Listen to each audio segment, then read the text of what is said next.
வணக்கம். நான் உங்க நிலா. இது சட்டம் ஒரு வகுப்பறை. இன்னைக்கு நம்ம எடுத்துக்கிற டாபிக் பார்த்தீங்கன்னா சொத்து பிரச்சனைகள். அதை பற்றி உங்களுக்கு என்ன டவுட்டாக இருந்தாலும் கால் பண்ணலாம். லைன் பிஸியாக இருந்தால் 9944010692 என்ற எண்ணுக்கு வாட்ஸ்அப்பும் பண்ணலாம். நான் வழக்கமாக சொல்கிற மாதிரி இந்த சொத்துனால நிறையா பிரச்சனைகள் வந்துக்கிட்டே தான் இருக்குது. எல்லார் வீட்லேயும் இருக்குது.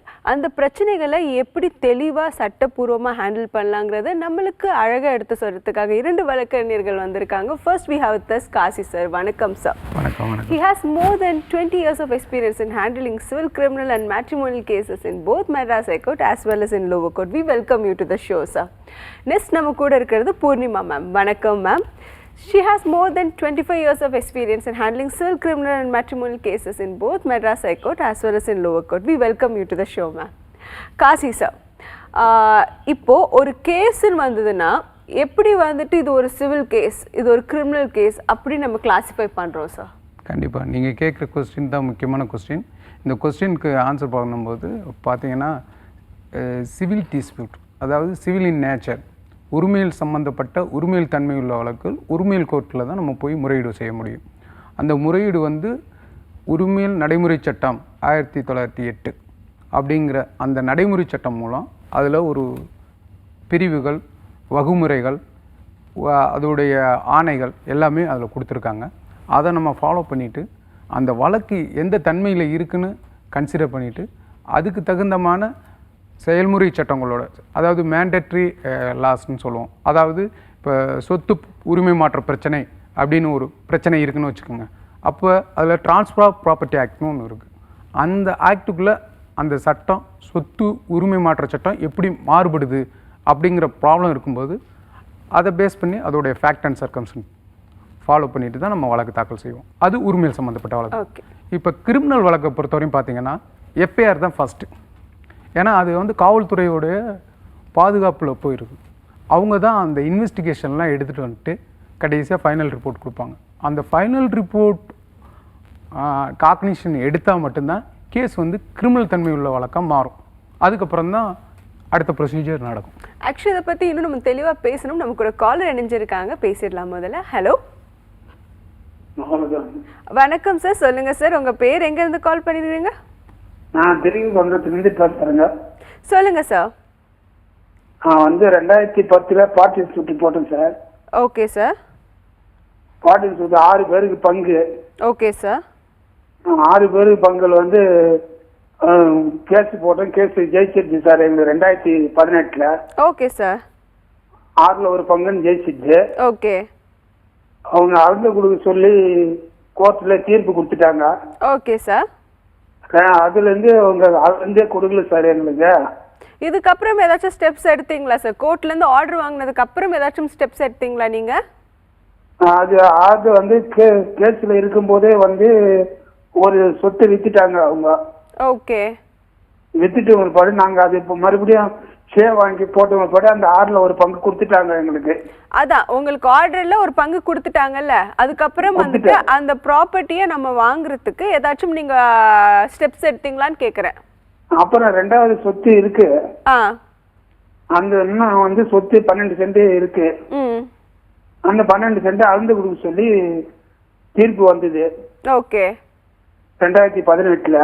ஓகே. அது அவங்க இன்னும் அளந்து கொடுக்கல, வாய்தா வாங்கிக்கினே இருக்கிறாங்க. ஓகே, இன்னும் அளந்து கொடுக்காம வாய்தா வாங்கிக்கிட்டே இருக்காங்க. கரெக்டா? ஆமா ஆமா ஆமா. ஓகே சார், உங்க கேள்விக்கு நம்ம வழக்கறிஞர் எடுத்து சொல்லுவாங்க சார். பூர்ணிமா மேம் கொஞ்சம் எடுத்து சொல்லிடுங்க சார். நீங்கள் 2018 ப்ரிலிமினரி டிகிரி வாங்கியிருப்பீங்க. அதுக்கப்புறம் ஃபைனல் டிகிரிக்கு பெட்டிஷன் போட்டிருக்கீங்களா? அவங்க போட்டிருக்காங்க சார். 2வது நாங்கள் ஷூ போடல. இல்லை இப்போ 2018 உங்களுக்கு 1/6 ஷேர் எல்லாருக்கும் உண்டுன்னு ப்ரிலிமினரி டிகிரி கொடுத்துருப்பாங்க. அதுக்கப்புறம் நீங்கள் ஃபைனல் டிகிரிக்கு ஒரு பெட்டிஷன் போடணும். அதில் தான் உங்களுக்கு அட்வொகேட் கமிஷனர் அப்பாயிண்ட் பண்ணி உங்களுக்கு இடத்த அளந்து பிரித்து கொடுப்பாங்க. 1/6 பங்கு உங்களுக்கு கொடுப்பாங்க. அது போட்டிருக்காரு சார், வக்கீல் போட்டிருக்காரு. சரிங்க சார். வக்கீல் போட்டிருக்காரு. அவங்க அளந்து கொடுக்காம வாய்தா வாங்கினேங்கிறாங்க. பார்ட்டி வாய்தா வாங்குறாங்கன்னா அதை நீங்கள் அப்போஸ் பண்ணணும். இல்லை ரொம்ப ஒரு டிலே ஆகுது அப்படின்னா ஹைகோர்ட்டில் நீங்கள் சீக்கிரம் முடிக்க சொல்லி ஒரு டைரக்ஷன் வாங்கிட்டு அதுக்கப்புறம் கீழ்கோர்ட்டில் கொடுத்து சீக்கிரமாக முடிச்சுக்கலாம். ஹைகோர்ட்டுக்கு போகணுங்களா? ஆமாம், ஹைகோர்ட்டில் சிஆர்பி போட்டு உங்களுக்கு ஒரு ஸ்பீடி டிஸ்போசல்னு ஒரு டைரக்ஷன் வாங்கிட்டு டைரக்ஷன் வாங்கிட்டு அதுக்கு ஒரு 3 மாசத்துல முடிங்கன்னு ஹைகோர்ட்டில் டைரக்ஷன் கொடுப்பாங்க, 3 மாசமோ 6 மாசமோ. அந்த ஆர்டரை வந்து நீங்கள் கீழ்கோர்ட்டில் ப்ரொடியூஸ் பண்ணிங்கன்னா அந்த குறிப்பிட்ட டைமுக்குள்ளார கேஸை முடிச்சு உங்களுக்கு டிகிரி ஃபைனல் டிகிரி போடுவாங்க. அந்த கேஸ் வந்து டிவிஷன் கோர்ட்ல சார் போட்டு இருக்கான். அதுதாங்க சார், நீங்கள் ஃபைனல் டிகிரிக்கு இப்போ ஐஏ போட்டிருப்பீங்க, அது நாள் ரொம்ப தாமதமாக ஆகிட்டு போகுதுன்றீங்க இல்லையா, அதனால நீங்கள் ஹைகோர்ட்டில் ஒரு சிஆர்பி ஃபைல் பண்ணி ஸ்பீடி டிஸ்போசல்னு ஒரு டைரக்ஷன் கேட்டிங்கன்னா கொடுப்பாங்க. அந்த ஆர்டரை கொண்டு வந்து இங்கே கீழ்கோர்ட்டில் ப்ரொடியூஸ் பண்ணுங்கள். Okay ma'am, thank you ma'am. Sir Kasi sir, நம்மளுக்கு ஒரு வாட்ஸ்அப் கேள்வி சார். விக்னேஷ் ஃப்ரம் திருச்சி. அவர் என்ன சொல்கிறாரு, அவரோட ஃப்ரெண்டோடுக்காக கேட்டிருக்காரு. நான் மதுரை நாகமலை புதுக்கோட்டை கிராமத்தில் வசித்து வருகிறேன். எனது மாமனார் வீடு இந்த ஊரில் தான் இருக்கிறது. அவர் பெயரில் 11 சென்ட் நிலம் உள்ளது, வீடு உள்ளது. அந்த வீட்டு நிலத்தில் 4 சென்ட் இடத்தை அவரோட மூத்த மகன் தானாக பதிவு செய்து கொடுத்து விட்டார். ஒரு காம்பவுண்ட் உள்ளது, அதில் அவரோட மூத்த மகன் வீடு கட்டி வாழ்ந்து வந்தார். இப்போது அவர் அந்த வீட்டையும் இடத்தையும் வேறு நபருக்கு விற்பனை செய்ய முடியுமா என்பதை நீங்கள் சட்டப்பூர்வமாக தெரியப்படுத்தி விடுமாறு கேட்டுக்கொள்கிறேன். இவர் கேட்டிருக்க கேள்வி வந்து சொத்து யார் பேரில் இருக்குது அப்படிங்கிறத சொல்லணும். ஏன்னா சொத்து யார் பேரில் இருக்காங்களோ அவங்க தான் உரிமை மாற்றம் செய்ய முடியும். ஓகே. இப்போ அவங்க அப்பாவுடைய சொத்துனா அவங்க அப்பா தான் உரிமை மாற்றம் செய்யணும். இப்போ மாமனார்னு சொல்லும்போது மாமனார் தான் உரிமை மாற்றம் செய்யணும். அப்படி உரிமை மாற்றம் செய்யக்கூடிய தகுதி யார் பேரில் சொத்து இருக்கும் அவங்க தான் அதை உரிமை மாற்றம் செஞ்சால் அது செல்லுபடி ஆகும், மற்றபடி செல்லுபடி ஆகுது. Okay sir, thank you sir. Purnima ma'am, actually நம்மளுக்கு இந்த சொத்து அந்த மாதிரி என்ன டாபிக் எடுத்தாலுமே ரெகுலராக வர ஒரு காலரோட கேள்வி என்னென்னா, என்கிட்ட காசு இல்லைம்மா, என்னால் வந்து கேஸ் ஃபைல் பண்ண முடியாது அப்படிங்கிற மாதிரி அவங்க வந்து நிறைய காலர்ஸ் நம்மக்கிட்ட சொல்லியிருக்காங்க. ஸோ அப்படிப்பட்ட நிலைமையில் இருக்கிற மக்கள் வந்துட்டு ஒரு இந்த மாதிரி ஒரு விஷயங்களுக்கு நான் கேஸ் ஃபைல் பண்ணணும், பிரச்சனைகள் ஆனால் நான் வந்து கேஸ் ஃபைல் பண்ணணும்னா என்ன மேம் பண்ணலாம்? பொதுவாக ஒரு அட்வொகேட்டை போய் பார்க்கணும். அட்வொகேட் வச்சு ஃபீஸ் கொடுத்து பண்ண முடியலன்ற பட்சத்தில் எல்லா கோர்ட்லேயுமே ஃப்ரீ லீகல் எய்டுன்னு ஒரு இடம் இருக்குது, ஒரு சென்டர் இருக்குது. அங்கே போய் இலவச சட்ட உதவி மையம்னு இருக்கும். அங்கே போய் நம்மளோட கேஸ் என்னன்றதை ஒரு பெட்டிஷன் மாதிரி எழுதி கொடுத்தா அவங்களே ஒரு அட்வொகேட்டை அப்பாயிண்ட் பண்ணி கொடுப்பாங்க. நமக்கு கோர்ட் ஃபீயும் கட்டுறதுக்கு வசதி இல்லைன்னா பாப்பர் பெட்டிஷன் ஒரு ஆப்ஷன் இருக்குது, அதை நம்ம ஃபைல் பண்ணணும். ஃபைல் பண்ணால் அதில் வந்து தாசில்தார், அந்த ஏரியா தாசில்தார் அவங்க எந்த ஏரியாவில் இருக்காங்களோ அந்த தாசில்தாருக்கு ஹைகோர்ட் டைரக்ஷன் கொடுக்கும். நீங்கள் வந்து இவங்களுக்கு உண்மையாலுமே வசதி இல்லையா என்னன்றதை செக் பண்ணிவிட்டு சொல்லி அவங்க அதை வெரிஃபை பண்ணி கொடுப்பாங்க. வசதி இல்லைன்ற பட்சத்தில் கோர்ட் ஃபீ கட்டுறதுலேயும் எக்ஸம்ஷன் கிடைக்கும். Okay okay, thank you ma'am. Kasi sir, இப்போ வந்துட்டு ஒரு சிவில் வழக்கு பற்றி நம்ம ஃபர்ஸ்ட் ஸ்டார்டிங்கில் பேசிட்டு இருந்தோம், சிவில் அண்ட் கிரிமினலோட டிஃப்ரென்ஷியேஷன் பற்றி பேசிட்டு இருந்தோம். அது மெயினாக நான் எதுக்காக கேட்டேன்னா வந்துட்டு, இப்போ இந்த சிவில் கேஸில் வந்து நிறைய பேர் என்ன பண்ணுறாங்கன்னா, சிவில் கேஸ் போட்டால் 3 வருஷம் ஆகும், அதனால எனக்கு ரெமெடி கிடைக்காதுன்னு சொல்லிட்டு நிறைய பேர் அதை கிரிமினல் கேஸாக கன்வெர்ட் பண்ணுறாங்க. அப்படி பண்ணக்கூடாதுன்னு சொல்லிட்டு உயர்நீதிமன்றமும் வந்து நிறையா கோர்ட் ஆர்டர்ஸ் பாஸ் பண்ணிட்டு தான் இருக்காங்க. ஸோ அதை பற்றி கொஞ்சம் தெளிவாக மக்களுக்கு எடுத்து சொல்லிடுங்க சார். இப்போ இந்த சிவில் கேஸ் கிரிமினல் கேஸ், அதாவது சிவில் கேஸை கிரிமினல் கேஸாக மாற்றுறாங்க, கிரிமினல் கேஸை சிவில் கேஸாக மாற்றுறாங்க அப்படிங்கிறத இந்த போலீஸ் டிபார்ட்மெண்ட்டை வந்து தலையிடக்கூடாது. கிரிமினல் கேஸ் மட்டும்தான் நீங்கள் டீல் பண்ணணும், சிவில் கேஸ்க்குள்ளே தலையிடக்கூடாது அப்படின்னு சொல்லிட்டு சமீபத்தில் ஒரு உத்தரவு கூட பாஸ் பண்ணியிருந்தாங்க. ஏன் அப்படி சொல்கிறாங்கன்னா, இந்த சிவில் கேஸ் சம்மந்தமாக நீங்கள் கிரிமினல் கேஸ் எடுக்கும்போது அடிக்கடி கிரிமினல் கேஸ் வந்து நிறைய கோர்ட்டில் டம்ப் பண்ணி அதை விசாரிக்க முடியாத நிலைமை ஏற்படுது. அதனால் சிவில் வழக்குகளை வந்து கிரிமினல் வழக்காக மாற்றாதீங்க, சிவில் ஃபோரத்துலேயே போங்க. ஏன்னா சிவில் கேஸை பொறுத்தவரையும் மேக்ஸிமம் பார்த்தீங்கன்னா டாக்குமெண்ட் பேசிஸ் தான், அதில் டாக்குமெண்ட் வந்து ப்ரூவ் ஆயிரும். அதனால் நம்ம சிவில் கேஸே நடத்திக்கலாம் அப்படின்னு சொல்லிட்டு போலீஸ் வந்து சரியான அறிவுறுத்தல் கொடுத்து அனுப்பணும். இதுதான் சிவில் கேஸுக்கும் கிரிமினல் கேஸுக்கும் அவங்க தான் அந்த ஸ்டெப்ஸ் எடுக்க முடியும். Okay sir. அதுக்கப்புறம் நீங்கள் முறையான வக்கீலை கன்சிடர் பண்ணிவிட்டு நீங்கள் உரிமையல் வழக்கு சம்மந்தமாக நம்ம தனிப்பட்ட முறையில் வழக்கு தாக்கல் பண்ணிக்கலாம். Okay sir, thank you sir. Ma'am, இந்த ஆக்சுவலி இந்த பார்ட்டிஷன் சூட் அப்படிங்கிறதுல வந்துட்டு ஐ திங்க் அது கொஞ்சம் கிளாரிட்டி கொடுத்தா நல்லா இருக்கும்னு நினைக்கிறேன். பார்ட்டிஷன் சூட் ஃபர்ஸ்ட் வந்து ப்ரிலிமினரி டிகிரி ஒன்று வருது, அதுக்கப்புறம் வந்து ஃபைனல் டிகிரின்னு ஒன்று வருது. ஸோ ஃபர்ஸ்ட் வந்து ப்ரிலிமினரி டிகிரி அப்படிங்கிறதுக்கு வந்து என்னென்ன ப்ரொசீஜர் முதல்ல இருந்து ஃபர்ஸ்ட் நம்ம ப்ரிலிமினரி டிகிரி பற்றி பேசுவோம், அதுக்கடுத்து ஃபைனல் டிகிரி போகலாம். மேம், ப்ரிலிமினரி டிகிரின்றது நம்மளோட ஷேர் என்னன்றதை டிசைட் பண்ணுறது தான் அந்த ப்ரிலிமினரி டிகிரின்றது. இப்போ பாகப்பிரிவினை கேஸ் ஒருத்தர் போடுறோம், நம்ம வீட்டில் 5 ஷேரர்ஸ் இருக்காங்கன்னா நம்மளோட ஒரு ஷேர் 1/5 ஷேர் அதுதான் நம்ம கேட்டு போடுவோம். அதை டிசைட் பண்ணுவாங்க. நமக்கு ஷேர் இருக்கா அப்படின்றத டிசைட் பண்ணுறது தான் ப்ரிலிமினரி டிகிரி. அதில் ஜஸ்ட் நம்மளோட ஷேரை டிசைட் பண்ணிவிட்டு கோர்ட் அப்படியே நிறுத்திடுவாங்க. நெக்ஸ்ட்டு அதுக்கு அடுத்த ஸ்டேஜ் தான் வந்து ஒரு ஐஏ போடணும். இந்த டிகிரி வாங்கிட்டு ஒரு ஐஏ ஃபைல் பண்ணுவோம். அது வந்து ஃபைனல் டிகிரி ப்ரொசீடிங்ஸ். அதில் தான் அட்வொகேட் கமிஷனர் அப்பாயிண்ட் பண்ணி இன்ஸ்பெக்ட் பண்ணி ப்ராப்பர்ட்டியை சர்வே எல்லாம் பண்ணி நம்மளோட ஷேர் எங்கே வருது அப்படின்றத டிசைட் பண்ணுவாங்க. Okay ma'am. ஸோ இந்த ப்ரிலிமினரி டிகிரி அப்படிங்கும்போது வந்து பார்ட்டிஷன் சூட்டில் என்னென்ன ப்ரொசீஜர் இருக்குது மேம்? ஃப்ரம் ஒரு கேஸ் ஃபைல் பண்ணுறதுலேருந்து அடுத்து என்னென்ன ஸ்டெப்ஸ் இருக்குது ma'am? As usual civil suit மாதிரி தான். நம்ம பிளைண்ட் ஃபைல் பண்ணுவோம். அதில் அதர் சைடுக்கு சாமான் போய் ரிட்டர்ன் ஸ்டேட்மெண்ட் போடுவாங்க. அதுக்கப்புறம் இஷ்யூஸ் ஃப்ரேம் பண்ணி அப்புறம் ட்ரையல் எவிடன்ஸ் அது எல்லாமே முடிஞ்சு தான் டிகிரி பாஸ் பண்ணுவாங்க. சிவில் மற்ற எல்லா சிவில் ப்ரிலிமினரி டிகிரிங்கிறது கிட்டத்தட்ட வந்து ஒரு சிவில் சூட் நடக்கிற மாதிரி வந்துட்டு ஒரு ஆர்டர் ஒன்று பாஸ் பண்ணிடுறாங்க. அது ஃபைனல் டிகிரிங்கிறது அது எக்ஸிக்யூஷன் பண்ணுறதுக்காக வந்துட்டு நம்ம பண்ணுற ஒரு ஸ்டெப். கரெக்டாக அந்த ஃபைனல் டிகிரியில் நம்ம ஏதாச்சும் பெட்டிஷன்ஸ் போடணுமா மேம்? கட்டாயமாக. இதில் வந்து டிகிரி வாங்கினதுக்கப்புறம் ஒரு ஐஏன்னு ஒரு பெட்டிஷன் ஃபைல் பண்ணுவோம். IA for final decree. அதில் தான் அட்வொகேட் கமிஷனர் பெட்டிஷன்லாம் போடுவோம். அதில் கமிஷனர் அப்பாயிண்ட் ஆவாங்க.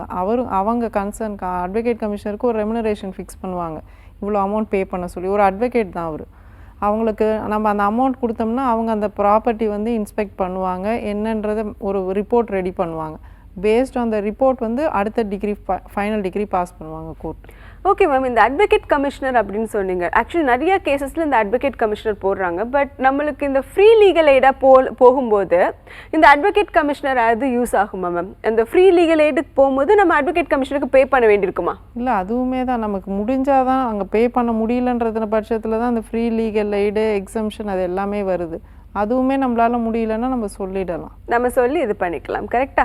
Okay ma'am, thank you ma'am. நம்ம தொடர்ந்து கால் நம்ம கூட இணைஞ்சிருக்காங்க, பேசிடலாம். ஹலோ சார், பேர் குமார் சார். குமார் கோயிலிருந்து பேசுறேன். ஓகே சார், சொல்லுங்க சார், உங்க கேள்வி கேட்கலாம். மேடம், அப்பா வந்து 2023 இறந்துட்டாரு மேடம். ஓகே. அவர் உயிர் எக்ஸிக்யூட் பண்ணி இறந்துருக்கிறாரு. ஓகே. அந்த உயிர் வந்து பாத்தீங்கன்னா பேரம் பேச்சுக்கு போற மாதிரி எழுதிருக்கிறாரு. ஓகே சார், இதுல வந்து பாத்தீங்கன்னா அம்மா வந்து சொத்துல பாகம் கேட்க முடியுமா மேடம்? வழக்கு தொடர்ந்து. ஓகே சார், உங்க கேள்விக்கு வந்து நம்ம காசி சார் ஆன்சர் பண்ணுவாரு சார். சார் எடுத்து சொல்லிடுங்க சார். சார், அதாவது உயிரில் என்ன சொல்லியிருக்காங்களோ அதை தான் நம்ம எடுத்துக்க முடியும். ஏன்னா சட்டம் அதை தான் செல்லுபடியாகுன்னு சொல்லியிருக்கு. உயிரில் அவங்க யாருக்கு விருப்பப்பட்டு அந்த ப்ராப்பர்ட்டியை கொடுக்கணும்னு ஆசைப்பட்டிருக்காங்களோ அவங்களுக்கு தான் அது செல்லுபடியாகும். அதுக்கு வந்து 2 விட்னஸ் இம்பார்ட்டண்ட்டாக தேவை. நம்ம கோர்ட்டில் கேஸ் நடத்தினா அவங்க தான் வந்து சாட்சியம் எவிடன்ஸ் வந்து கொடுக்கணும். இதெல்லாம் வந்து சாட்சிய முறை சட்டத்தில் அதையும் சொல்லியிருக்காங்க. அதாவது வில்லை எக்ஸிக்யூட் பண்ணும்போது அந்த வில்லுடைய அந்த அட்டஸ்டன்ஸ் பண்ணவங்க 2 பேருமே வந்து சாட்சியம் அளிக்கணும். அப்போ அந்த சாட்சியம் அளித்தா தான் அந்த வில்லு வந்து ஜென்யூனிட்டிங்கிறது ப்ரூவ் ஆகும். அதாவது வில்லு வந்து உண்மை தன்மைதானா, நம்ப தகுந்ததா அப்படிங்கிறத அவங்க சாட்சியத்தை வச்சு தான் அதை முடிவு பண்ணுவாங்க. மேம், இப்போ வந்துட்டு சார் வந்து வில் பற்றி சொன்னார். ஸோ அதோட கோர்ட் ப்ரொசீஜர் என்னன்னு பற்றின்னு சொல்லிடுங்க மேம். அந்த வில்லுங்கும் போது வந்து அது கொஞ்சம் டிஃப்ரெண்ட்டாக இருக்கும், இந்த ப்ரொபேட் பண்ணுறது அந்த ஆஸ்பெக்ட்லாம். ஸோ அதை பற்றி கொஞ்சம் எக்ஸ்பிளைன் பண்ணிடுங்க மேம். உயில்ன்றது வந்து ஒரு ரெஜிஸ்ட்ரேஷன் கம்பல்சரி கிடையாது. நம்ம ஒரு சாதாரண பேப்பரில் கூட எழுதலாம். ரெஜிஸ்ட்ரேஷன் கம்பல்சரின்ற இல்லாத பட்சத்தில் 2 சாட்சி கட்டாயம் இருக்கணும். அதில் யாராவது 2 சாட்சி இருக்கணும். உயில் வந்து ப்ரொபேட் பண்ணணும். எப்போனா மெட்ரோபாலிட்டன் சிட்டிஸில் ப்ராப்பர்ட்டி இருந்ததுன்னா, இப்போ சென்னை, பாம்பே அந்த மாதிரி சிட்டியில் இருக்க ப்ராப்பர்ட்டிக்கு உயில் எழுதுனா அது கட்டாயமாக அந்த ஹைகோர்ட்டில் போய் நம்ம ப்ரொபேட் ப்ரொசீடிங்ஸ் இனிஷியேட் பண்ணி ப்ரொபேட் ஆர்டர் வாங்கினா தான் அடுத்த ஸ்டேஜ் பண்ண முடியும். மற்ற டிஸ்ட்ரிக்ட்லலாம் வில் இருந்ததுன்னா அதை பேஸ் பண்ணி நம்ம டைட்டில் கிளைம் பண்ணுறது எல்லாம். இன்கேஸ் டிஸ்பியூட் இருந்ததுன்னா நம்ம சிவில் கோர்ட்டுக்கு தான் போகணும். Okay okay ma'am, thank you ma'am. Kasi sir. Shweta from Madurai. ஐயா வணக்கம். என்னிடம் கம்ப்யூட்டர் சிட்டாவும் வரைபடமும் உள்ளது, ஆனால் பத்திரம் கிடையாது. அதே போன்று ஈசி எடுத்து பார்க்கும் பொழுது ஈசியுமே இல்லை, அதற்கு பத்திரம் வாங்குவது எப்படி? இப்போ அவங்கள்ட்ட என்ன டாக்குமெண்ட் 2 இருக்கு?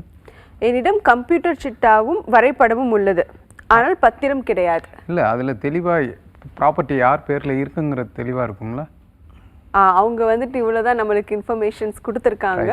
நான் இதை டீட்டெயில்டாக எக்ஸ்பிளைன் பண்ணலாம். அதாவது நீங்கள் வந்து பத்திர ஆஃபீஸில் போயிட்டு அவங்க டீட்டெயில்ஸ் இருந்ததுன்னா நீங்கள் காப்பி அப்ளிகேஷன் போட்டு காப்பி வாங்கிக்கலாம். ஓகே. அது வந்து கம்பல்சரி கொடுத்தா ஆகணும் ரிஜிஸ்டர் ஆஃபீஸில். ஓகே. அதை நீங்கள் வாங்கிக்கலாம். அதை நீங்கள் ஃபார்வர்ட் பண்ணும்போது மனு எழுதி கொடுக்கணும் ரிஜிஸ்டர். ஓகே, இதுதான் அதோடைய ப்ரொசீஜர். அதில் வந்து யாருடைய பேரில் உரிமை இருக்குது அப்படிங்கிற விஷயத்தெல்லாம் நீங்கள் சொல்லணும். ஏன்னா உங்கள்கிட்ட தான் அது இருக்கே, அதை நீங்கள் ஃபாலோ பண்ணிக்கலாம். ஓகே சார், அதில் ஒன்றும் ப்ராப்ளம் இல்லை. பூர்ணிமா மேம், இன்னொரு கேள்வி மேம்.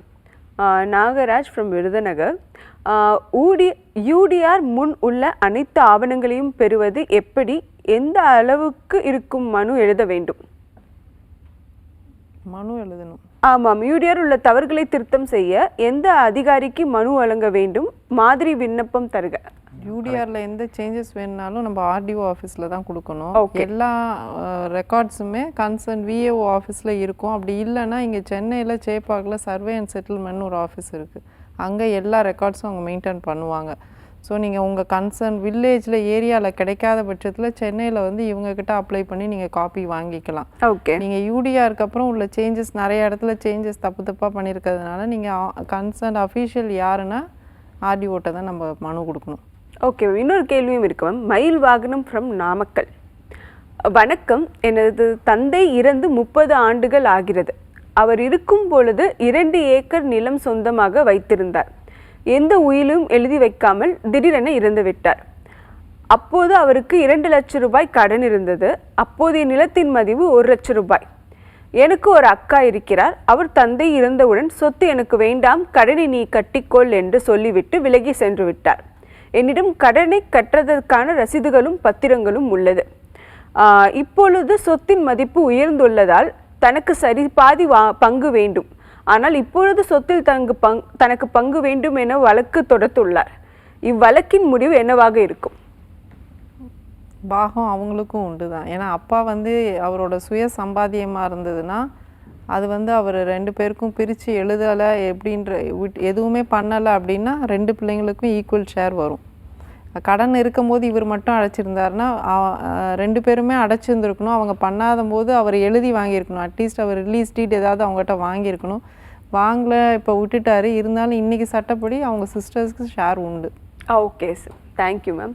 சார், நம்ம ஆக்சுவலி இன்னொரு மெயினான ஒரு query ஃப்ரம் காலர்ஸ் அப்படி என்னன்னு பார்த்தீங்கன்னா வந்து இந்த இன்ஜெக்ஷன், அதாவது என்னை வந்து டிஸ்டர்ப் பண்ணக்கூடாது அப்படின்னு சொல்லிட்டு நிறைய பேர் அந்த பெட்டிஷன் ஒன்று போடுறாங்க. ஆனால் அது போடும்போது என்னென்ன பார்க்கணும் அப்படிங்கிறது தெரியல. ஸோ அதை பற்றி மக்கள் கொஞ்சம் எடுத்து சொல்லுங்கள் சார். கண்டிப்பாக. அதாவது சொத்து பிரச்சனையில் முக்கியமாக நம்ம பார்க்க வேண்டியது சொத்து யார் பேரில் இருக்குது அப்படிங்கிறது தான். அந்த சொத்து யார் பேரில் இருக்காரோ அவர் தான் உரிமையாளர். அப்போ அந்த உரிமையாளரை டிஸ்டர்ப் பண்ணக்கூடாதுன்னு சொல்லிட்டு தான் அவர் உறுத்துக்கட்டலில் கேட்டு அந்த கன்சர்ன் போகிறதுக்கு போக முடியும். அதாவது சிவில் ஃபோரம், உரிமையாளர் வழக்கு, உரிமையாளர் நீதிமன்றத்தில் நம்ம போய் முறையீடு பண்ணி அந்த தடை உத்தரவுகளை டிஸ்டர்ப் பண்ணக்கூடாதுன்னு சொல்லி நம்ம உத்தரவு வாங்கிக்கலாம். ஏன்னா அவருடைய பேரில் டைட்டில் இருக்குது, அதை நம்ம வந்து ஆதாரமாக காமிச்சிக்கலாம். அது வந்து டாக்குமெண்ட்ரி எவிடன்ஸாக ப்ரூவ் ஆகிடும். Okay ma'am. இப்போ சார் சொன்ன மாதிரி வந்து அந்த டைட்டில்லே டிஸ்பியூட் இருந்ததுன்னா அப்போ வந்துட்டு அவங்க அந்த ஒரு இன்ஜெக்ஷன் பெட்டிஷனில் ஒரு ஐஏ போட்டு ஒரு அட்வொகேட் கமிஷனரோ அந்த மாதிரி இது கேட்க கோர முடியுமா மேம்? பொசஷனை எஸ்டாப்ளிஷ் பண்ண பெட்டிஷன்லாம் ஃபைல் பண்ண முடியாது. நம்ம பொசஷனில் இருக்கோன்றது டாக்குமெண்ட் தான் கொடுக்கணும் கோர்ட்டுக்கு. நான் இருக்கேன் அப்படின்றது பட்டா, சிட்டா, இல்லை இபி, இல்லை ஏதோ ஒரு கேஸ் ரெசிப்டோ, இல்லை ஏதாவது ஒரு கொரியர், இது என்ன இருக்கோ அந்த இடத்துல அவங்க வசிக்கிறாங்கன்றதுக்கு என்ன அவங்ககிட்ட ஆதாரம் இருக்கோ அதை தான் ப்ரொடியூஸ் பண்ணுமே தவிர அட்வொகேட் கமிஷனர் இது கேட்க முடியாது. பொசிஷனை ப்ரூவ் பண்ணுறதுக்கு அட்வொகேட் கமிஷனர் பெட்டிஷன் என்டர்டெயின் பண்ணவே மாட்டாங்க எந்த கோர்ட்டுமே. ஓகே, இல்லை பொசிஷன் மட்டும் இல்லை மேம், ஒருவேளை அந்த பவுண்டரிஸ் அந்த ஆஸ்பெக்ட்லாம் வந்துட்டு அவங்களுக்கு கிளாரிஃபை பண்ணணும். அந்த மாதிரி ஆஸ்பெக்ட்டுக்கு ஒரு ஐஏ மாதிரி ஃபைல் பண்ணி அதுக்கு ஐஏ போட்டு நம்ம அட்வொகேட் கமிஷனர் அப்பாயிண்ட் பண்ண சொல்லி 2 பேரோட ரெக்கார்ட்ஸையும் ப்ரொடியூஸ் பண்ணி அட்வொகேட் கமிஷனர் பார்த்துட்டு with the help of surveyor, அந்த ஏரியாவில் உள்ள சர்வேயர் விஏஓ வர சொல்லி அவங்க வெரிஃபை பண்ணி ரிப்போர்ட் கோர்ட்டில் சப்மிட் பண்ணுவாங்க. Okay ma'am, thank you ma'am. Sir, இந்த சிவில் சூட் அப்படிங்கிறது பார்த்தீங்கன்னா வந்து மக்கள்கிட்ட நான் முதல்ல சொன்ன மாதிரியே வந்து இவ்வளோ வருஷமாக ஆகுமா, நிறையா வருடங்கள் ஆகுமாங்கிற ஒரு டவுட் இருக்குது. இதை தவிர்த்து இதுக்கு வந்து வேறு வகையான செட்டில்மெண்ட்ஸ் இருக்கா சார்? இதை பற்றி நம்ம தொடர்ந்து பேசலாம். நம்ம கூட ஒரு காலர் இணைஞ்சிருக்காங்க, பேசலாம் மேம். Hello madam. வணக்கம் மேடம். வணக்கம் சார், சொல்லுங்கள் சார். உங்கள் பேர் எங்கேருந்து கால் பண்ணியிருக்கீங்க? மேடம், திருவள்ளூர் மாவட்டத்தில் பேசுகிறேன் மேடம். என்னோட பேர் பாபு மேடம். ஓகே சார், சொல்லுங்கள் சார். மேடம், என்னோட பாட்டியோட பேர்ல வந்து கண்ணம்மாள். Okay sir. அவங்களோட பேர்ல வந்து யூடிஆர்ல பட்டா கொடுத்துருக்காங்க மேடம். Okay okay. அந்த பட்டாவில் வந்து அவங்களோட வாரிசுதாரர் மணி, மாசிலா மணி, அந்த மாதிரி அவங்களோட வாரிசுதாரர் 3 ஆம்பளை பசங்க அவங்களோட பேர் கொடுத்துருக்காங்க யூடிஆர் பட்டாவில். ஓகே. ஆனா அதுக்கான டாக்குமெண்ட் இல்ல. Okay sir. இப்போ அதை வச்சு அவங்க என்ன பண்ணிட்டாங்கன்னா, எங்க அப்பா அவங்களாம் சேர்ந்து என்ன பண்ணாங்க, இப்போ எல்லாரும் வச்சு லீகலர்லாம் வச்சு பாகப்பிரிவினை பத்திரம் பண்ணிட்டாங்க. ஓகே. இப்போ இதுக்கிடையில இன்னொருத்தர் என்ன பண்றாருன்னா 1941வது வருஷம் பத்திரத்தை காட்டி, இது எங்க இடம், எங்களுக்கு யூடிஆர்ல பட்டா தவறுதலா இருக்கு, அதை மாத்தி கொடுங்கன்னு இன்னொருத்தர் இப்பதான் அப்ளை பண்ணிருக்காரு. அதாவது இவங்க வந்து பத்திரம் பண்ணது தெரிஞ்சு அவர் வந்து யூடிஆர்ல பட்டா பேர் மாத்தி கொடுங்க இப்போ அப்ளை பண்றாரு. அதாவது 1941வது பத்திரத்தை இப்ப 2025ல 84 வருஷம் கழிச்சு இப்ப அப்ளை பண்றாரு மேடம். ஆனா வந்து யூடிஆர் பட்டாவில் வந்து எங்க ஆயா பேர் இருந்து பாட்டி பேர் இருந்ததுனால அவங்க பசங்க எல்லாம் சேர்ந்து பாகப்பிரிவினை பண்ணிட்டாங்க. ஓகே. இப்ப ஒரு பட்டா காட்டுறது பத்திரம் காட்டுறதுனால இப்ப அந்த சொத்து வந்து அவருக்கு செல்லுமா இல்ல எங்க ஆயாவோட வகை இருக்கு அவங்களோட மகன்களுக்கு செல்லுமா மேடம்? ஓகே சார், உங்க கேள்விக்கு வந்து நம்ம விளக்கம் எடுத்து சொல்லுவாங்க சார். பூர்ணிமா மேம் எடுத்து சொல்லிடுங்க மேம். சரி, இப்போ யூடிஆர் 1979லேருந்து உங்ககிட்ட பட்டா டாக்குமெண்ட்ஸ் அவங்களுக்குள்ளார பாகப்பிரிவினை பத்திரம்லாம் ரெடி பண்ணிட்டீங்க. அவர் ஆல்மோஸ்ட் இப்போ 80 வருஷமாக எந்த கிளைமும் பண்ணலை. ஸோ நீங்கள் அட்வர்ஸ் பொசிஷனில் நீங்கள் கேட்கலாம். எதிரிடை அனுபவம்னு ஒரு இது இருக்குங்க sir, legal term adverse position. அது எப்படின்னா, நீங்கள் குறிப்பிட்ட ஒரு காலத்துக்குள்ளார அது கன்சர்ன் ஓனர் உங்களை எந்த தொந்தரவும் பண்ணலை, டைட்டில் கிளைம் பண்ணலைன்னா நீங்கள் அந்த ஆஸ்பெக்டில் நீங்கள் கிளைம் பண்ணிக்கலாம் அந்த லேண்டை. உங்களுக்கு பட்டாவும் இருக்குது, நீங்கள் லாங் பொசிஷனில் இருக்கீங்க இல்லையா, அதனால் டிக்ளரேஷன் சூட்டு போட்டு அது உங்களுக்கு தான் உரிய இடம் அப்படின்னு நீங்கள் கேஸ் நடத்தி ஜெயிச்சிக்கலாம். காசி சார், ஆக்சுவலி இதுக்கு ஃபர்ஸ்ட் கொஸ்டினே நான் தான் கேட்டிருந்தேன். திருப்பியும் இந்த சிவில் ஏன் கிரிமினலாக மாற்றுறாங்க அப்படிலாம் பார்த்துட்டு இருந்தோம். அது one of the main reason என்னென்னா, சிவில் சூட் போட்டால் ரொம்ப வருஷம் ஆகும் கேஸ் முடியும் அப்படிங்கிறது மக்களோட மனநிலைமையில் இருக்குது. ஆனால் இதை வேகமாக முடிக்கிறதுக்கு வேறு ஏதாச்சும் வழிகள் இருக்கா சார்? கண்டிப்பாக இருக்குது மேடம். ஃபஸ்ட்டு வழக்கு நம்ம தாக்கல் பண்ணோன்னே பிரதிவாதிகளுக்கு எல்லாமே நோட்டீஸ் போயிடும். நோட்டீஸ் பண்ண ஃபஸ்ட்டு வாய்தாவிலே வந்து அவங்க பார்ட்டியாக வந்து அப்பீர் ஆகணும், இல்லைன்னா வக்கீல் வைக்கணும். இந்த ஸ்டெப்பு யாருமே அப்பீர் ஆகலைனாவே எக்ஸ் பார்ட்டி கேஸில் வந்துடும். அதாவது ஒருதலை பட்சமாக தீர்ப்பு சொல்லிடுவாங்க. ஏன்னா நமக்கு டாக்குமெண்ட்லாம் பேசிஸாக இருக்குது, அதனால் உடனே நிவாரணம் கிடைக்கும். சப்போஸ் அட்வொகேட் வச்சுட்டாங்கன்னா அவங்களுடைய டிஃபென்ஸ்க்காக ரிட்டன் ஸ்டேட்மெண்ட் கொடுக்க சொல்லுவாங்க. அதுவும் மேக்ஸிமம் இப்போ ஆக்ட் அமெண்ட் ஆனதுனால அதை வந்து டைம் லிமிட்லாம் கம்மி பண்ணியிருக்காங்க. டைம் லிமிட் கம்மி பண்ணதுனால சீக்கிரமாகவே இப்போ எல்லா வழக்குகளும் முடியுது. Okay okay okay sir, thank you sir. அப்படி முடியாத பட்சத்தில் தான் நம்ம பூர்ணிமா மேடம் போன இதில் சொன்னும்போது சிஆர்பி போன சொன்னோம். அது ஸ்பீடி டிஸ்போசல், கொஞ்சம் குயிக்காக முடிங்க, இது மாதிரி லாங் பெண்டிங் ஆகும், கோர்ட்டில் நிறைய மேட்டர்ஸ் கிடக்கு, இல்லை கேஸே எடுக்க மாட்டேங்கிறாங்க அப்படின்னு சொல்லிட்டு ஹைகோர்ட்டில் போயிட்டு ஸ்பீடி டிஸ்போசல்னு ஒரு டைரக்ஷன், அதாவது சீக்கிரமாக விசாரணை பண்ணி எங்களுக்கு தீர்ப்பு சொல்லுங்கள் அப்படின்னு சொல்லி வாங்கிட்டு வரலாம். Okay sir, thank you sir. Ma'am, இதுக்கு முன்னாடி வந்து அந்த அட்வர்ஸ் பொசிஷனுங்கிற ஒரு கான்செப்ட் பற்றி பேசணும். ஸோ அதை பற்றி மக்களுக்கு அட்வர்ஸ் பொசிஷன்னா என்ன, அதே மாதிரி வந்துட்டு அந்த அட்வர்ஸ் பொசிஷன் கேஸ் போட்டால் என்னென்ன விஷயங்கள் மக்கள் வந்து கண்டிப்பாக பார்க்கணும் அப்படிங்கிறது கொஞ்சம் எடுத்து சொல்லிடுங்க. சார், அட்வர்ஸ் பொசிஷன்னா என்னென்னா, அந்த இடம் வந்து உரிமையாளர் ஒருத்தராக இருப்பாங்க. அது கவர்மெண்ட்டாக இருக்கலாம், இல்லை தனிப்பட்ட ஒரு தேர்ட் பார்ட்டியாக இருக்கலாம். நம்ம ஒரு குறிப்பிட்ட ஒரு 30 வருஷ காலம் எந்த தொந்தரவுமே இல்லாத நம்ம தான் அது சுவாதீனத்தில் அனுபவத்தில் இருக்கோம். அவங்க எந்த இடத்துலையுமே நான் தான் ஓனருன்றது வந்து உங்களை கேட்கலை, உங்களுக்கு ஒரு நோட்டீஸ் எதுவுமே கொடுக்கலன்ற பட்சத்தில் அட்வர்ஸ் பொசிஷன்ற அந்த கான்செப்ட் வந்துடும். அந்த அட்வர்ஸ் பொசிஷனில் நீங்கள் அந்த இடத்த உரிமை கொண்டாடி நீங்கள் ஒரு சிவில் சூட் ஃபைல் பண்ணி டிக்ளரேஷன் கேட்கலாம். அதுக்கு நீங்கள் அந்த குறிப்பிட்ட அந்த காலத்துக்கு நீங்கள் அந்த இடத்துல இருந்தீங்கன்றதுக்கு ரெக்கார்டு கொடுக்கணும் கட்டாயமாக. உங்களுக்கு அவர் ஓனர் வந்து நான் தான் ஓனர்னு உங்களுக்கு எந்த நோட்டீஸும் கொடுத்துருக்கக்கூடாது. அதுதான் இதில் மெயின். இதுலேயே அட்வர்ஸ் பொசிஷன் ஒரு கான்செப்ட் இருக்குது, பெர்மிசிவ் ஆக்குபென்ட்னு இருக்குது. அந்த ஓனர் வந்து உங்களை இருந்துக்கோங்க அப்படின்னு சொல்லி ஓரலாக சொல்லி இருக்க சொல்லிட்டாருன்னா நீங்கள் அட்வர்ஸ் பொசிஷன் கிளைம் பண்ண முடியாது. ஏன்னா ஓனர் அவர் தான். அவர் உங்களை வந்து நீங்கள் வாடகை இல்லாத இருந்துக்கோங்க, எனக்கு தெரிஞ்சவங்க சொந்தக்காரங்க இல்லை கஷ்டப்படுறீங்க அப்படின்னு இருந்துக்கோங்கன்னு சொல்லிட்டாங்கன்னா அட்வர்ஸ் பொசிஷன் அந்த இடத்துல வராது. So adverse position as against கவர்மெண்ட்டும் நம்ம கேட்கலாம், ஒரு தேர்ட் பார்ட்டிக்கு மேலேயும் கேட்கலாம். Okay, thank you ma'am. Kasi sir, இப்போ வந்துட்டு மேம் வந்து அட்வர்ஸ் பொசிஷன் பற்றி எக்ஸ்பிளைன் பண்ணாங்க. ஆனால் இன்னொரு மெயினான குவெரி அமாங் த காலர்ஸ் என்னன்னு பார்த்தீங்கன்னா வந்துட்டு இந்த பவுண்ட்ரி டிஸ்பியூட்ஸ். இந்த மாதிரி என் இடத்துல வந்துட்டு ஒரு 10 சென்ட் இன்னொருத்தவங்க கட்டிட்டாங்க அப்படிங்கிற மாதிரி வந்து டிஸ்பியூட்ஸ் நிறையா பேருக்கு இருக்குது. இந்த மாதிரி விஷயத்துக்கும் நம்ம சிவில் சூட் தான் போகணுமா, இல்லை அத்தாரிட்டிஸ் மூலியமாகவே போய் நம்ம வந்து ஒரு ரெசல்யூஷன் சீக் பண்ணிக்கலாமா சார்? கண்டிப்பாக ஃபஸ்ட்டு நம்ம அத்தாரிட்டியில் தான் போவோம். அத்தாரிட்டி நடவடிக்கை எடுக்காத பட்சத்தில் தான் நம்ம உரிமையல் கோர்ட்டுக்கே போகிறோம். அப்படி அந்த உரிமையல் கோர்ட்டில் என்ன கேஸ் சார் போடலாம் இந்த மாதிரி பவுண்டரி டிஸ்பியூட்ஸ்க்கு? இப்போ நம்ம கட்டிட்டாங்க, நம்ம இடத்துல தான் கட்டிட்டாங்கன்னு நம்ம ப்ரூவ் பண்ணிட்டோம்னா அதை வந்து செயலுறுத்து நீதி பெறானேன்னு சொல்லிட்டு அதை செயல்பட விடாமல் அது தடுத்துடலாம். ஓகே. ஏன்னா நம்மளுடைய டைட்டிலில் அந்த ப்ராப்பர்ட்டி இருக்குங்கிறதுனால அது அப்சர்வ் ஆயிடும். Okay sir. அதனால நமக்கு அந்த தடை உத்தரவு கொடுத்துருவாங்க. இந்த கட்டியிருந்தா கட்டுன்னு அதை இடிக்க சொல்லிடுவாங்க. ஓகே, கட்டினா அதை எடுக்க சொல்லலாமா மேம்? ஏன்னா ஒருத்தவங்க ஒரு பெரிய வீடு கட்டியிருப்பாங்க, ஆனால் அவங்க எடுத்திருக்கிற இடம் பார்த்தீங்கன்னா ஒரு 10 சென்ட் இடமா இருக்கும். அந்த பட்சத்தில் வந்து அவங்களுக்கும் ஒரு பெரிய லாஸ் தானே. ஏன்னா அவங்களுக்கு மற்ற ப்ராப்பர்ட்டி ஃபுல்லாக அவங்களோட ப்ராப்பர்ட்டியாக இருக்கும், ஒரு 10 சென்ட் மேபி என்க்ரோச் பண்ணியிருப்பாங்க. அப்படி இருக்கும் பட்சத்தில் அவங்க என்ன பண்ண முடியும்? இப்போ ஒருத்தர் என்னோட இடத்துல ஒருத்தர் வீடு கட்டிட்டாருன்ற இதில் நம்ம கேஸ் போட்டோம்னா அந்த நம்ம குறிப்பிட்ட அந்த எக்ஸ்டென்ட்டுக்கு நம்ம ரெக்கவரி ஆஃப் போர்ஷன் கேட்போம்.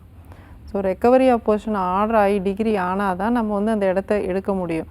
இடத்த எடுக்கும்போது ஒன்று அவங்க நமக்கு அதை சரி பண்ணி கொடுக்கணும், இல்லைனா அதுக்குரிய தொகையை அன்னைக்குரிய மார்க்கெட் ரேட்டை அவங்க கொடுக்குறேன்ற பட்சத்தில் நம்ம பிரின்சிபல் ஆஃப் நேச்சுரல் ஜஸ்டிஸ் தான். ஏன்னா அவருக்கும் செலவு பண்ணி வீடு கட்டியிருப்பார், தெரிஞ்சும் பண்ணியிருக்கலாம் தெரியாதையும் பண்ணலாம். அவர் அதுக்குரிய தொகையை கொடுத்துட்டாருன்னா அதை வாங்கிக்கிட்டு கூட ரெக்கார்ட் பண்ணிப்பாங்க கோர்ட்டில். இதில் பார்ட்டிஸ்குள்ளார என்ன அவங்களுக்குள்ளார ஒரு இது வராங்களோ அதை பொறுத்து தான். இல்லை எனக்கு அந்த இடம் தான் வேணும்னா வேறு ஆப்ஷனே இல்லை, அவர் இபி போட்டு போர்ஷனை ரெக்கவர் பண்ணலாம். அவர் இடிச்சும் கேட்கலாம், அந்த ஓனர்கிட்ட வந்து அவர் கோர்ட் மூலியமாக எடுக்கலாம். Okay, thank you ma'am. Sir, ma'am வந்து இந்த எக்ஸிக்யூஷன் பெட்டிஷனுங்கிற ஒரு கான்செப்ட் சொன்னாங்க, அதை பற்றி கொஞ்சம் மக்களுக்கு எடுத்து சொல்லிடுங்க சார். கண்டிப்பாக. அதாவது கோர்ட்டில் டிகிரி ஆனோன்னு ஃபஸ்ட்டு வந்து அந்த டிகிரியை வந்து சாட்டிஸ்ஃபேக்ஷன் பண்ணி ஆகணும். அதில் குறிப்பிட்ட தேதி சொல்லியிருப்பாங்க, அந்த தேதிக்குள்ளே அவங்க அந்த நிவாரணத்தை முழுமையாக செஞ்சிடணும். அப்படி செய்யாத பட்சத்தில் தான் நம்ம இபி பெட்டிஷன் சொல்லுவோம், அதாவது எக்ஸிக்யூட்டிவ் பெட்டிஷன் சொல்லுவோம். அது எக்ஸிக்யூஷன் பெட்டிஷன் வந்து நிறைவேற்று மனுன்னு தமிழில் சொல்லுவோம். அந்த ஆர்டரில் என்ன சொல்லியிருக்காங்களோ அதை நிறைவேற்ற வேண்டியது அந்த ஜட்ஜ்மெண்ட் டெப்டார், அதாவது தீர்ப்பு கடலாளின்னு சொல்லுவாங்க, அவங்க தான் அதை வந்து சரி செய்யும். அதுக்காக மனு போடணும். Okay sir. ஸோ இந்த எக்ஸிக்யூஷன் பெட்டிஷனில் மேம் என்னென்ன மாதிரி ரெமெடிஸ் கேட்கலாம்? ஒன்று அரெஸ்ட், அந்த மாதிரி ஒரு கான்செப்ட் இருக்குது. அதே மாதிரி சார் சொன்ன மாதிரி வந்துட்டு அந்த ப்ராப்பர்ட்டியை ஜப்தி பண்ண சொல்லி ஒரு இது இருக்குது. இந்த மாதிரி பண்ணும்போது ஒரு அட்வொகேட் கமிஷனர் யாரையும் அப்பாயிண்ட் பண்ணி பண்ணுவாங்களா? என்ன ப்ரொசீஜர் மேம் ஆக்சுவலி? எக்ஸிக்யூஷன் பெட்டிஷன்றது ஒரு 12 இயர்ஸ்க்குள்ளார ஃபைல் பண்ணணும். எந்த ஒரு டிகிரி வாங்கியும் ஒரு 12 வருஷம் தான் அதுக்கு லிமிடேஷன், அதுக்குள்ளார ஃபைல் பண்ணணும். எத்தனை பெட்டிஷன் வேணாலும் ஃபைல் பண்ணலாம் எக்ஸிக்யூஷன் பெட்டிஷன் அந்த 12 இயர்ஸ்க்குள்ளார. இப்போ ஒரு ரெக்கவரி ஆஃப் மணி சூட் ஒருத்தர் பணம் கொடுக்கணும் அப்படின்ற நம்ம டிகிரி வாங்கியிருந்தோன்னா அதுக்கு நம்ம அந்த பணத்துக்கும் அதோட இன்ட்ரெஸ்ட்டுக்கும் சேர்த்து இபி ஃபைல் பண்ணுவோம். பணம் கொடுக்க முடியலன்ற பட்சத்தில் அவருக்கு ஏதாவது சொத்து இருந்தால் அந்த சொத்தை நம்ம வந்து ஆக்ஷனுக்கு கொண்டு வருவோம். கோர்ட்டே ஆக்ஷன் நடத்தும். ஓகே, கோர்ட்டே ஆக்ஷனுக்கு எல்லாம் எடுத்துகிட்டு வந்து அவங்களே பண்ணுவாங்க. இப்போ யாராவது ஆக்ஷன் பர்ச்சேஸ் இருந்தால் அந்த பணத்தை கோர்ட்டில் டெபாசிட் பண்ண சொல்லிவிட்டு எடுத்துப்பாங்க. அப்போ யார் டிகிரி ஹோல்டரோ அவருக்குரிய டிகிரி அமௌண்ட் என்னவோ அதை அவங்ககிட்ட கொடுத்துருவாங்க. பேலன்ஸை அந்த கன்சர்ன் ஓனருக்கே ரீபே பண்ணுவோம். அந்த மாதிரி ஒரு நேச்சர் ஆஃப் டிகிரி என்னவோ அதுக்கு தகுந்த மாதிரி தான் இபி போடுவோம். ஓகே. இப்போ அவர்கிட்ட சொத்தும் இல்லை பைசாவும் இல்லைன்ற பட்சத்தில் next option arrest, civil arrest. அந்த சிவில் அரெஸ்ட்டுக்கு என்னென்னா டிகிரி ஹோல்டர் தான் அவருக்கு பேட்டா கட்டணும். அவரை அரெஸ்ட் பண்ணி உள்ளே வைக்கிறதுக்கு அவர் தான் பேட்டா கட்டணும், செலவும் பண்ணணும். அதுதான் இந்த 3 ஆப்ஷன் தான். ஆனால் இதில் வந்து சிவில் அரெஸ்ட் வந்து லேடிஸை பண்ண முடியாது. Okay okay, that's very important information நினைக்கிறேன்.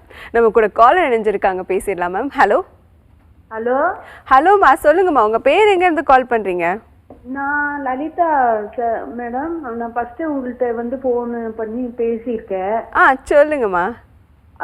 வந்து 25 வருஷம் வேலை செஞ்ச கம்பெனி இது வந்து வேலை செஞ்சிருந்தாங்களா? ஓகே. அது வந்து இன்ஜெக்ஷன் ஆர்டர் எடுத்து வக்கீல் வச்சு இன்ஜெக்ஷன் ஆர்டர் எடுத்து இங்க வந்து நம்மள வெளியில வந்து உங்க சர்வீஸ் முடிச்சு நீங்க போங்க சொல்லிட்டாங்க எங்களுக்கு. ஆமா ஆமா ஆமா, சொல்லுங்கம்மா. அது வந்து அப்புறம் அது இன்ஜெக்ஷன் ஆர்டர் எடுத்து நம்மளுக்கு ஜெயிச்சிருந்தாங்களா, அது வந்து இப்போ அது ரத்து பண்ணிட்டாங்க. நம்ம எங்களுக்கு தெரியாம ரத்து பண்ணிட்டாங்க. ஓகே, உங்களுக்கு தெரியல, உங்களுக்கு எந்த ஒரு நோட்டீஸ் அது எதுவுமே வரலையாமா? வரலங்க. வராம ரத்து பண்ணிட்டாங்க. எங்களுக்கே இப்போ 3 நாளுக்கு முதல்ல தான் தெரியும், நெட் சென்டர்ல போய் நம்ம பார்க்கும்போது. ஓகே. அப்போ வந்து இது பண்ணி 9 மாசம் ஆச்சுன்னு சொல்லிட்டாங்க. Okay okay. இப்ப திருப்பி ரொம்ப பிரச்சனை பண்றீங்க, என்ன மேடம் செய்யல? சரிங்கம்மா, உங்க கேள்விக்கு வந்து நம்ம பூர்ணிமா மேம் எடுத்து சொல்லுவாங்க. மேம் எடுத்து சொல்லிடுங்க மேம். இன்ஜெக்ஷன் நீங்க வாங்கியிருந்தீங்க இல்லையா, உங்களுக்கு தெரியாத வெக்கேட்ஸ் டே போடவே முடியாது. உங்க வக்கீலுக்கு கட்டாயமா அந்த பெட்டிஷன் கொடுத்துருப்பாங்க. இல்ல மேடம், கொடுக்கவே இல்லை. கொடுக்காம இப்படி பண்ணிட்டாங்க மேடம். இல்லம்மா, அதே கோர்ட்ல தான் வெக்கேட்ஸ் டே பெட்டிஷன் போடுவாங்க. இல்ல அப்பீல் மாதிரி போட்டு வெக்கேட் பண்ணிருக்காங்களா? இல்ல அது நம்ம வேற இடத்துல கீழே போட்டிருக்கோம், அவங்க மேல போட்டிருக்காங்க. மேலேன்னா அவங்க அப்பீலாவோ ரிவிஷனாவோ தாம்மா போட்டிருப்பாங்க. உங்களுக்கு நோட்டீஸ் வந்திருக்கும். நீங்கள் எந்த அட்ரஸ் கொடுத்துருக்கீங்களோ கீழ்கோர்ட்டில் நீங்கள் கொடுத்த அட்ரஸில் தான் இருக்கீங்களா?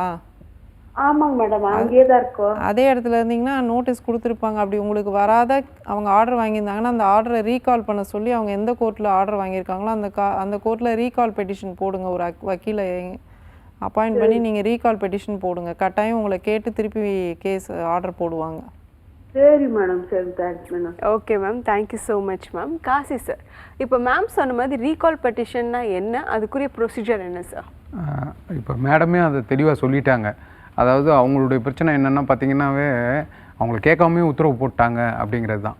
அந்த உத்தரவை வந்து ப்ரூவ் பண்ணிட்டாங்கன்னா ஆட்டோமேட்டிக்காக ரீகால் வந்து அக்செப்ட் பண்ணிவிட்டு அதுக்கப்புறம் சப்சிக்வெண்ட்டாக என்ன ப்ரொசீட் பண்ணுமோ அதை ப்ரொசீட் பண்ணி அதுக்கு தகுந்த நிவாரணம் கொடுத்துருவாங்க. அது மெரிட்டில் இருக்கும் பட்சத்தில். Okay sir, thank you sir. Ma'am, இந்த ரீகால் பெட்டிஷனோட ப்ரொசீஜர் என்ன மேம்?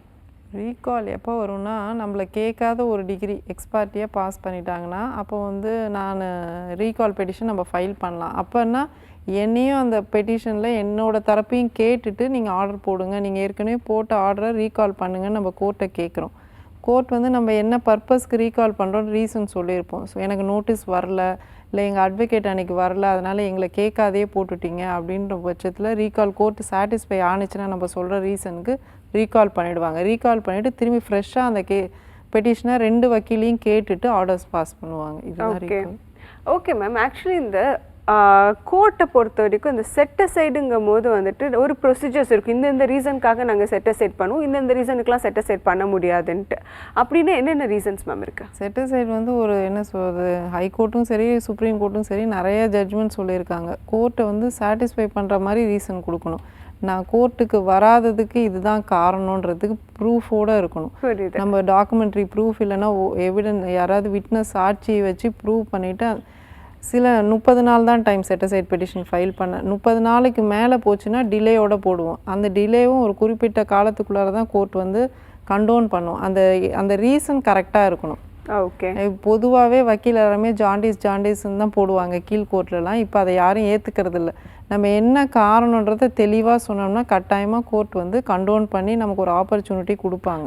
ஓகே. சில நேரத்தில் காஸ்ட் இம்போஸ் பண்ணுவாங்க. ரொம்ப டிலே ஹெவியாக இருந்தது, ஒரு 1000 நாள் டிலேயோட செட் அசைட் போட்டிருந்தோம்னா ஒரு 5000 காஸ்ட், இல்லைன்னா ஒரு மணி சூட்டாக இருந்தால் அந்த டிகிரி அமௌண்ட்டில் ஒரு 25% டெபாசிட் பண்ணுங்க அப்படின்னு சொல்லுவாங்க.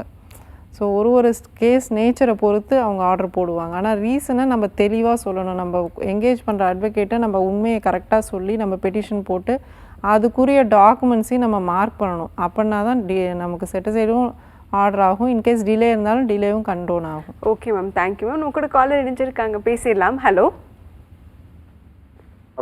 ஹலோ சார், சொல்லுங்க சார், உங்க பேர் எங்கேருந்து கால் பண்றீங்க? மேடம், நான் கோயம்புத்தூர்லேருந்து பேசுகிறேங்க மேடம். ஓகே சார், சொல்லுங்க சார்.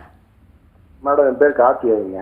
ஓகே மேடம், இப்போ என்னன்னாங்க மேடம், நான் ஒரு வழக்கு இப்போ என்னோட வந்து பக்கத்து சைட்டுக்காரங்க என் சைட்டில் தள்ளி கட்டிட்டாங்க. ஓகே. இதுக்காக நான் வழக்கு போட்டிருக்கேங்க மேடம். ஓகே. இதில் ஒரு 2 விஷயம் தெரிஞ்சுங்க.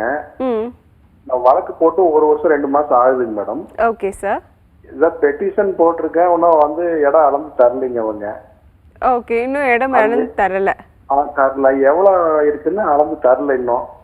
என்ன ஸ்டேஜில் சார் இருக்கு? ஏதாச்சும் வந்துட்டு உங்களுக்கு அதர் சைடு வந்துட்டு ஏதாச்சும் வந்துட்டு ஒரு கவுண்டர் போட்டாங்க, ஏதாச்சும் போட்டிருக்காங்களா, ஏதாச்சும் ஃபர்தர் ஒரு ஸ்டெப் எடுத்திருக்காங்களா கோர்ட்டு? இப்போ நான் வக்கீல்கிட்ட கேட்கும்போது என்ன சொல்றாங்கன்னா, நாங்கள் வந்து பெட்டிஷன் போட்டிருக்கோம், வெயிட் பண்ணுங்க, நாங்கள் இந்த வாயில பார்க்குறோம், அடுத்த வாயில பார்க்குறேங்கிறாங்க. இதை தவிர்த்து உங்களுக்கு எந்த இதுவும் தெரியல, கரெக்டா? சரி இல்லைங்க மேடம். அப்புறம் இன்னொரு டவுட் என்னன்னா, இந்த என்க்ரோச்மெண்ட் சிலர் என்ன சொல்றாங்கன்னா, தள்ளி பில்டிங் கட்டியிருக்காங்க அப்படின்னா நீங்க கேஸ் போட்டீங்கன்னா நாளைக்கு பணம் தான் கொடுப்பாங்க, உங்களுக்கு இடம் கிடைக்காது அப்படிங்கிற மாதிரி சிலர் சொல்றாங்க. புரியுது. சிலர் இடிச்சு கொடுத்துருவாங்கன்னு சொல்றாங்க. புரியுது. எந்த அளவுக்கு உண்மைன்னு தெரியலைங்க மேடம். ஓகே சார், உங்ககிட்ட அந்த கேஸ் நம்பர் இருக்கா சார்? கேஸ் நம்பர் இருக்குங்க மேடம். ஓகே சார், நம்ம வழக்கறிஞர் வந்து எப்படி அதை வந்து கோர்ட்ஸ் மூலியமாகவும் பார்க்கலாம் அப்படிங்கிறத உங்களுக்கு எக்ஸ்பிளைன் பண்ணுவாங்க. பூர்ணிமா மேம், ஆக்சுவலி இதை பற்றி நம்ம ஆல்ரெடி பேசியிருந்தோம். ஸோ அதனால வந்து நீங்கள் கொஞ்சம் சாருக்கு வந்துட்டு அந்த கோர்ட் சர்வீசஸ் மூலிமா எப்படி அவங்க கேஸ் என்ன நிலைமையில் இருக்குங்கிறதையும் எக்ஸ்பிளைன் பண்ணிவிட்டு அவரோட கேள்விக்கும் கொஞ்சம் பதில் சொல்லிட்டிங்கன்னா நல்லாயிருக்கும். சரி, சொல்லுங்க மேடம், நான் சொல்கிறேன். கோர்ட் ஆப்னு ஒன்று இருக்குங்க சார். அதை டவுன்லோட் பண்ணிங்கன்னா அது டிஸ்ட்ரிக்ட் கோர்ட் ஹை கோர்ட்டுன்னு காமிக்கும். நீங்கள் எந்த கோர்ட்டில் உங்கள் கேஸ் தாக்கல் பண்ணியிருக்கீங்களோ அந்த பர்டிகுலர்ஸ் நீங்கள் எந்த கோர்ட்டோ அது ஆப்ஷன் செலக்ட் பண்ணி சூட் நம்பரை போட்டிங்கன்னா உங்களுக்கு ஹிஸ்ட்ரி ஆஃப் தி கேஸ் ஃபுல்லாகவே வரும். உங்கள் பேர், அட்வொகேட் பேர், ஒரு வாய்தாவில் என்னென்ன ஸ்டேஜ்ன்றதை தெளிவாக கொடுத்துருப்பாங்க. அதை ஃபாலோ பண்ணிக்கலாம். இப்போ நீங்கள் கேட்ட கேள்வி வந்து உங்கள் இடத்த பக்கத்தில் இருக்கவர் சேர்த்து கட்டிக்கிட்டாருன்னு. ஆமாங்க. அதுக்கு வந்து நீங்கள் மேடம் நான் வாங்கும் போது ஆல்ரெடி கட்டி இருந்திருக்காங்க, நான் பார்க்காம வாங்கிட்டேங்க. அதுல பாத்ரூமே ஒரு டேர் கேஸ் வருதுங்க மேடம். சரிங்க சார். நானும் பேச்சுவார்த்தையெல்லாம் பண்ணி ஒத்து வராம வழக்குக்கு போனேங்க. ஆனா இது வரைக்கும் நான் இடந்து இப்போ கட்டிட்டாங்க. சிலர் என்ன சொல்றாங்கன்னா உங்களுக்கு நாளைக்கு இடிச்சு தர மாட்டாங்க, காசு தான் கொடுப்பாங்க அப்படின்னு சொல்றாங்க. எனக்கு என்ன உண்மைன்னு தெரியல. இல்லைங்க சார், நீங்கள் ரெக்கவரி ஆஃப் போர்ஷன் சூட்டு போட்டிருப்பீங்க. கோர்ட் டிகிரி ஆணுச்சுன்னா நீங்கள் வந்து 2 ஆப்ஷனுமே உண்டு. டிகிரி உங்களுக்கு லேண்டு தான் வேணும்னா லேண்டை கொடுக்க சொல்லுவாங்க. அப்படி இல்லைன்னா சரி கட்டினதுனால அன்னைக்கு மார்க்கெட் ரேட் என்னவோ கொடுக்கறதுக்கு அவங்க ரெடியாக இருந்து நீங்கள் வாங்கிக்கிறது இருந்தாலும் அந்த ஆப்ஷனும் உண்டு. நீங்கள் டிசைட் பண்ணுறதுல தான் அதில் உண்டு. உங்களுக்கு இடம் தான் வேணும்னா அதே போகலாம். ஆனால் நீங்கள் ஏற்கனவே கட்டினது தெரியாத வாங்கினேன்றீங்க. ஸோ அவங்க ஆல்ரெடி கட்டியிருக்கிறாங்க. நீங்கள் வாங்குறதுக்கு முன்னாடி அளந்து பார்த்து வாங்கியிருக்கணும். எப்பயுமே ஒரு ப்ராப்பர்ட்டி வாங்குறோன்னா அதை அளந்துட்டு அது பேப்பரில் இருக்கிற எக்ஸ்டெண்ட் அங்கே இருக்கா லேண்டில்னு பார்த்துட்டு தான் வாங்கணும் பொதுவாகவே. Okay ma'am, thank you ma'am. இன்னைக்கு கால் பண்ண ஒவ்வொரு நேயர்களுக்கும் ரொம்ப தெளிவாக எக்ஸ்பிளைன் பண்ணீங்க ma'am. Thank you Kasi sir, thank you Poornima ma'am. Until then this is Nila signing off. இது சட்டம் ஒரு வகுப்பறை.